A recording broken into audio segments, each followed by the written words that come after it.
करवंद स्वच्छ धुवून घ्यायची, अर्धा तास पाण्यात ठेवायची आणि त्याच्यात मीठ घालायचं, म्हणजे त्याच्यावरचा जो चीक असतो तो निघून जातो। करवंद मिक्सरच्या भांड्यात घालून फिरवून घ्यायची, बियांसकट फिरवायची, त्याचा सुद्धा अर्क येईल। नंतर तो रस गाळून घ्यायचा।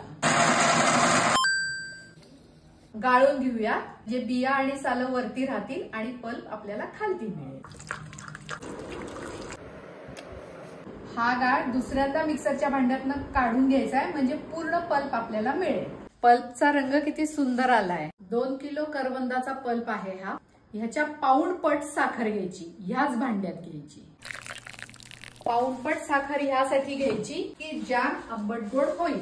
साखर उत्तम प्रिझर्वेटिव्ह आहे। साखर घातलेला पल्प आटवतोय म्हणजे जॅम तयार होईल। कोणतेही प्रिझर्वेटिव्ह नाही आणि केमिकल नाही। उकळी यायला लागलीये, तयार झालाय का चेक करू।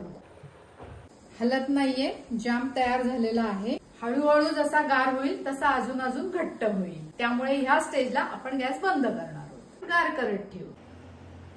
स्वच्छ आणि कोरडी केलेली बरणी घ्यायची, म्हणजे पदार्थाला बुरशी लागत नाही। नेहमीच्या वापरासाठी या मोठ्या बरणीतनं छोट्या बरणीत जाम काढायचा दिवसा उजेडी। सांगायला नको, पण चमचेही कोरडे आणि स्वच्छ घ्यायचे। 10-12 तास झालेत, जॅम गार झालाय।